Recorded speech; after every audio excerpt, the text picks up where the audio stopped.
to try and seek justice for or go to bat for, it wouldn't be Shamima Begum. Okay. I don't think. Well, Mike, stay there for me for a minute, because I want to talk to Ian as well, who's in Southampton, who disagrees. Ian, you think she should be allowed back? Yes, my name is Ian. How do you do, sir? I've never spoken to you before. Nice to speak to you. Do I call you Paul, or do I? Yeah, you call me Paul. Why do you think she should be allowed back? Because she was only 15 at the time. She didn't know really what she was doing. She was probably groomed, very likely groomed.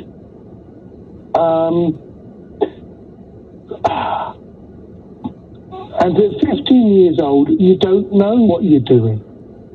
I don't know, though. I think you do to some extent, don't you, at 15? Not everything that you're doing, but you can be held... You are criminally... You know right from wrong. Yeah, you can go to a youth... You know, you can go to a youth prison and all that kind of stuff at the age of 15. You can be convicted of murder and all that sort of stuff. Yeah, but you see, Paul, the thing is, my friend, is that... she got dragged into all of this. I feel she got dragged into all of this. She wouldn't have left this country had she realised what was going on. Okay, Ian, pause it for a second. Mike, do you have any sympathy like Ian does? Do you think that maybe she was groomed? She was only 15, she had an impressionable mind, she was a young woman. Well, not a woman, even a girl. I respect Ian's point of view, but at the time when she went, you could go online. I went online. A lot of it's, of course, blurred out, and you could watch just countless people getting massacred. And the idea she didn't know what ISIS were about. She wasn't going to a peace camp. She wasn't going to an organisation which was fighting for women's rights. She was going to an organisation which basically believed in having a caliphate whereby you'd have extremely brutal Islamic law across as many countries as possible. And part of that, and by their actions, so were they judged. Their actions were literally that they beheaded lots of people and massacred lots of people. And they videoed it when they did it because they thought that was good propaganda. So I respect the other gentleman's views, and I do see the other side. I see the arguments of it, but I just fundamentally think there's, I don't disrespect what they believe. I just personally think everybody's advocating for somebody. There's other people more worthy we could be advocating for. I know the standpoint against that is, well, we should advocate for the least worthy. But she, at the time she went out there, she was radicalised by images of people. If you went on there and did some searches of people being brutalised, so All right. Well, I mean, Ian, how do we know she's changed her ways now as well? She says she has, but should we trust someone who's found herself in a vulnerable position, is now claiming, I don't share the same views as I did anymore? Like, why should we believe her? Because we should believe people if they have truly changed. They should be given that right to reply. And I can see the other gentleman's, I don't know the other gentleman's name. Mike.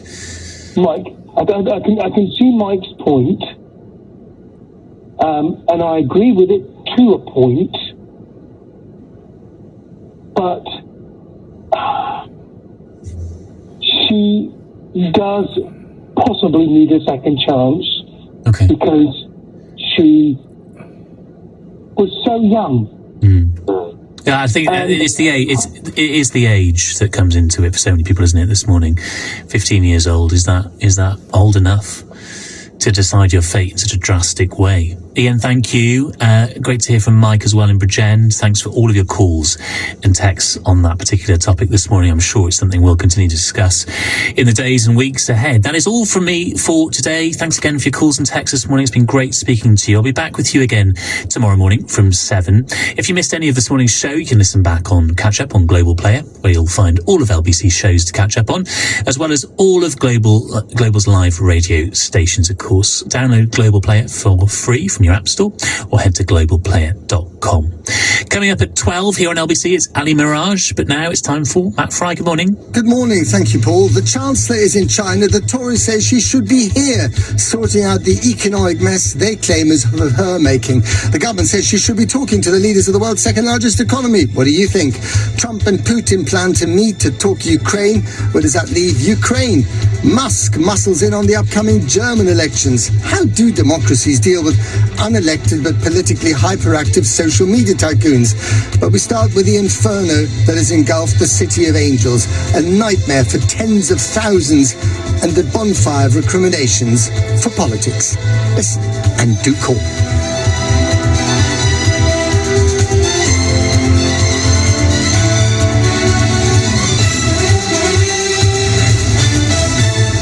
On your radio, on Global Player, and Play LBC. Leading Britain's conversation.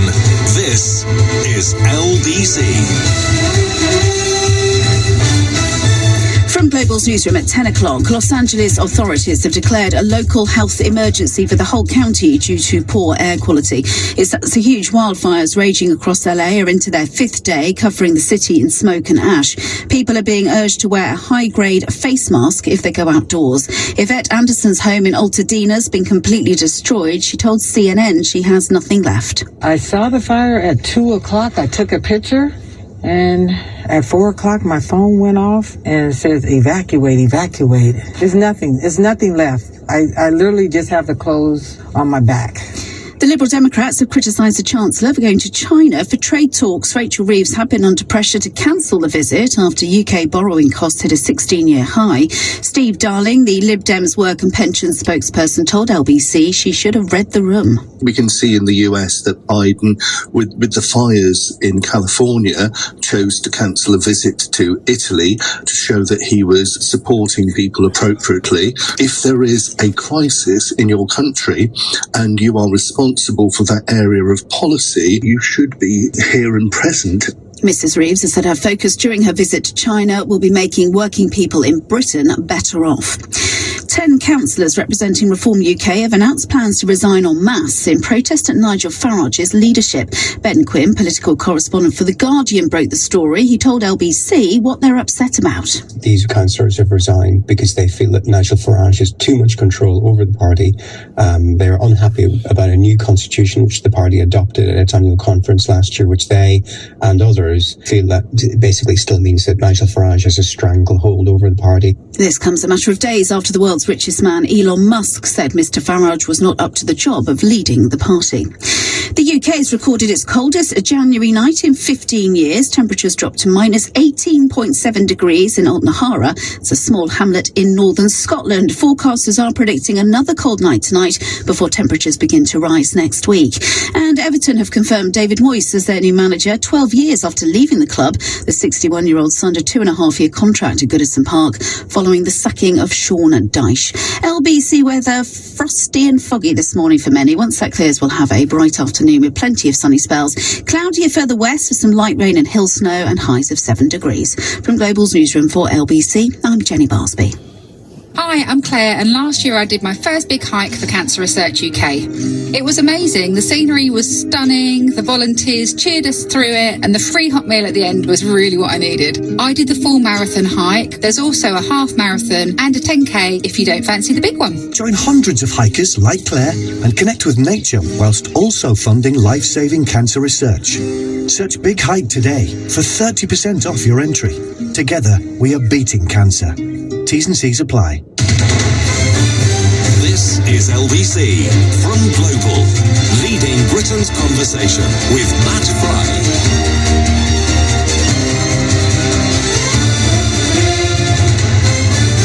A freezing good morning to all of you. Rachel Reeves is in China today trying to sell Britain to the world's second largest economy. There's an expected rift between Trump's America and Xi's China, create an opportunity for us, and do our economic woes make us low-hanging fruit for Beijing? Putin says he's ready to meet Trump about Ukraine, but where does that leave the country they'll be talking about? And Musk, as in Elon, isn't just obsessed with bringing down the Labour government here, he also has the German government in his sights and has been cheerleading for the far-right leader of the AfD, interviewing her, Alice Weidel, on X. The difference is that Germany has an actual election coming up in February. So, does Musk muscling in make a difference? And is the global unaccountable power of social media barons a wake-up call for all politicians everywhere? But we start with the wildfires in Los Angeles, or Lost Angeles, as one of the headlines put it here yesterday.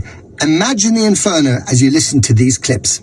Everything, my kids' school, our community, our neighbors' houses, everything is just burned out. Everything is gone. I actually looked out my window and saw the Hollywood Hills on fire. I didn't even realize that fire had broken out. Even now, looking out my window, the sun is like a crimson red. It's otherworldly. Governor, I live here, Governor. That was my daughter's school, Governor. Please tell me what you're going to do. I'm not going to hurt him, I promise. I'm literally talking to the president right now. Can I hear it? Can I hear your call? Because I don't believe it. I'm sorry. I've tried 5 times. That's why I'm walking around to make the call. Why is the president not taking your call? Well, I've seen it on TV, but in live is a different reality. My house sticking amongst many houses that were just destroyed. I get goosebumps just talking about it. This was the living room, and then we had a dining room, and the kitchen was right there. As you can see, like the dishwasher is right there. My daughter actually was born in this house. Well, you get a taste of the horror there. The death toll has now climbed to 11. It's expected to rise further. And the number of houses destroyed stands at about 11,000. Drone shots show the kind of destruction you see after heavy bombardment in war. Meanwhile, the bonfire of recriminations has been whipped up by the soon-to-be President Donald Trump, blaming California's Democratic Governor Gavin Newsom. You just heard him there in that clip, who in turn has blamed the climate change denier about to move into the White House. And on the ashen ground, in time, neighborhoods have been obliterated. Some of them storied neighborhoods like Pacific Palisades or Pasadena. Until a week ago, some of the most beguiling places to live in the United States. They became, not surprisingly, home to many of the storytellers working in that factory of dreams and nightmares. That is Hollywood. One of them is British film director Nick Ham, who's here in London at the moment for the premiere of his latest film, William Tell, about the Swiss independence hero. And he was at that premiere when he heard the shocking news that his house had disappeared in the Palisades. Nick is on the line now. Good morning, Nick. Good morning, Matt. I mean, just tell us, what you heard. What is the state of your home in LA, and how does that feel for you and your family? The house in Los Angeles is destroyed completely. So there is nothing left of it. There's nothing left of the neighborhood. There's no shops. There's no schools. There's no anything. There's no doctors' surgeries. There's nothing. And, so there's utter destruction. The feelings that are impossible to describe. And they've been, and essentially what you're dealing with is grief, not in terms of, familial grief or somebody actually passing away, God forbid, but grief for your own history, grief for the history of your family, grief for your kids. How long have you lived in that neighborhood? We'd lived there over 10 years. And describe it to, everyone's sort of heard about Pacific Palisades and of course Pasadena next door, which was also very badly affected. And I was really struck by this image of burnt out houses on the shorefront, and you see the lapping waves of the Pacific. They're still there, but the houses aren't. Well, here's the thing that, what we're all dealing with right now. I mean, those two areas that you've described, both Pasadena and the Palisades, are really, beautiful areas of Los Angeles. Los Angeles itself, a lot of it is incredibly lovely, contrary to what people, actually think sometimes in the media. But somewhere like Pasadena is one of the oldest areas. It's been there in American terms. The old town of Pasadena has been there 100 years, well over 100 years. And so you're now losing a level of history and an individuality, and you're losing a culture which is just utterly decimated. Now, how you replace that, I don't know. But what's what's extraordinary is that statement you say, look, there's the sea 2 feet from where these places were burnt. The question for us is not what has just happened. It's a question now for all of us, and it's also the question the same as England. When you look around you, what's going on with the storms and the flooding and the sheer inability for us to focus on what is going on with us dealing with climate. Now, you can be a climate denier, or you can be as radical as you want to be, believing that every car journey increases the chances of global collapse. What you cannot deny is the ferocity of weather.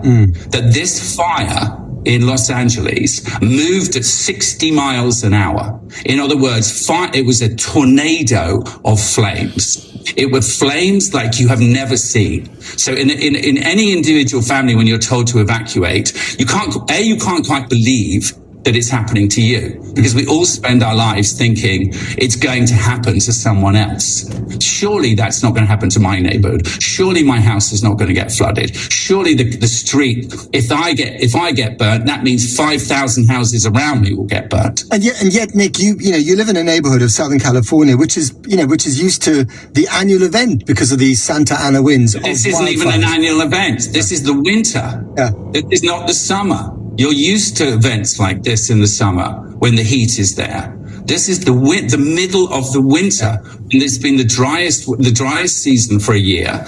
And the night that it happened, it combined itself with 60 to 100 mile an hour winds and a bushfire, and there was no water in the hydrants in the Palisades to fight the fire. Go figure. So the civil engineering required for us in order to rebuild, not just in California, but the civil engineering required for us as people living on a planet which at the moment is distinctly difficult to manage. And the same as in the UK. We need to look very carefully and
Oh.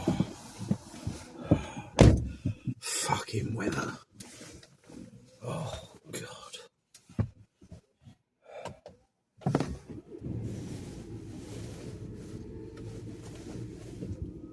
It's overwhelming, of course. I mean, the combination of the extreme dryness, the buildup of vegetation, ironically, from a very wet year the year earlier, then the Santa Ana winds drive the humidity down to 5%.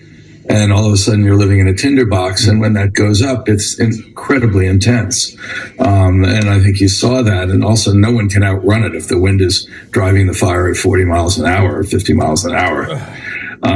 So, I mean, ironically, when I wrote the book, California had already been beset by a number of fires. But in essence, in retrospect, they'd been lucky. They dodged a bullet.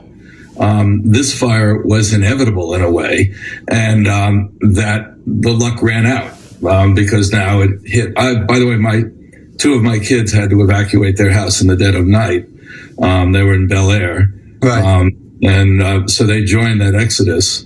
That must have been terrifying for them. I mean, and also I imagine a massive traffic jam of people trying to do the same thing. Well, and people front running it, exactly. As they left, people were but before the evacuation order, people were just pouring onto the roads. Another few minutes and it would have been gridlock. But the fire is approaching the Getty Museum, which is less than a mile from their house, and moving eastward at the moment, even though the winds have dropped slightly. Everything's so dry. I think their house burned in 1961 years ago and is in danger of it again. Yeah. But this is just one of many, many stories. And they were lucky enough to find a hotel 40 miles south of LA. Many other people were not so lucky, and of course you have to leave without your possessions. I've been to many of the places that burned in Malibu.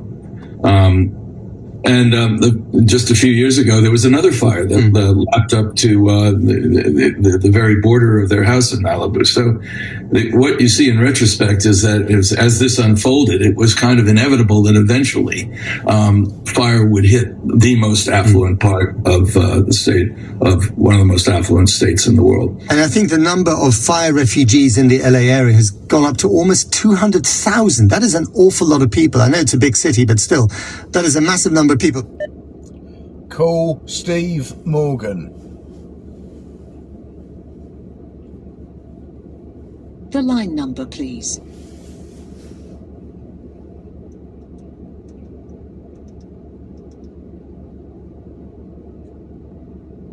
You have selected the number 4. Gary Viney, mobile, dialing number